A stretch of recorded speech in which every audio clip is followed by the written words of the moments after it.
Hi అండి, అందరు ఎలా ఉన్నారు? మేమైతే చాలా బాగున్నాము. మాకైతే ఫుల్ వర్షం పడుతుందండి. అందుకు మేమైతే ఇవాళ చక్కగా ఉల్లిపాయ పకోడీ అయితే వేసుకుంటున్నాము. అందుకోసం 3 ఉల్లిపాయలను అయితే తీసుకొని ఇలా సన్నగా కట్ చేసుకోవాలి.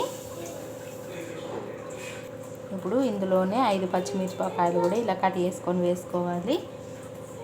అలాగే కరివేపాకు కూడా కట్ చేసుకొని వేసుకోవాలి. కొద్దిగా కొత్తిమీర కూడా వేసుకోవాలి. ఇప్పుడు ఇందులోనే 2 కప్పుల శనగపిండి అయితే వేస్తున్నాను. అలాగే 2 స్పూన్ల బియ్యం పిండి కూడా వేసుకోవాలి. ఇప్పుడు ఇందులోనే 1 స్పూన్ కారం వేసుకోవాలి. కొద్దిగా పసుపు, పిండికి సరిపడ సాల్టు, అలాగే 1 స్పూన్ ధనియాల పొడి, కొద్దిగా తినే సోడా వేసుకోవాలి. ఇప్పుడు కొద్దిగా వాటర్ వేసుకుంటూ పిండి అయితే గట్టిగా తడుపుకోవాలి.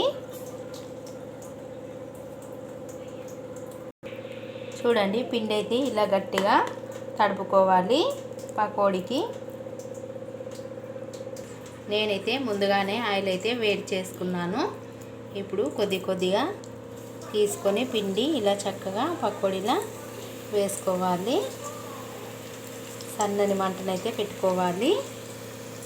చూడండి, ఎన్ని పడతాయో అన్నీ అయితే వేసుకోవాలి. ఇప్పుడు ఒకవైపు కాలితే ఇంకొక వైపు అయితే తిప్పేసుకోవాలి. చూడండి, పకోడీ అయితే ఇలా చక్కగా కరకరలాడే వరకు కాల్చుకోవాలి. ఇప్పుడు వీటిని అయితే ప్లేట్లోకి అయితే తీసేసుకుందాము.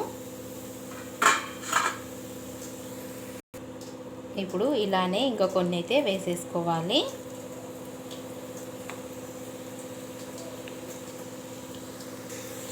ఇప్పుడు ఇవి కూడా చక్కగా 2 వైపులా కరకరలాడుతూ కాలిపోయినాయండి. ఇప్పుడు వీటిని కూడా ప్లేట్లోకి అయితే తీసేసుకుందాము. చూడండి, పకోడీ అయితే రెడీ అయిందండి. చూడండి ఎంత చక్కగా కరకరలాడుతూ వచ్చిందో. మీకు కూడా నచ్చితే ఒకసారి ఇలా ఉల్లిపాయ పకోడీ నేను చేసిన విధంగా చేసుకోండి. అలాగే మా వీడియోకి లైక్ కొట్టండి, మా ఛానల్ సబ్స్క్రైబ్ చేసుకోండి. సరే, బాయ్.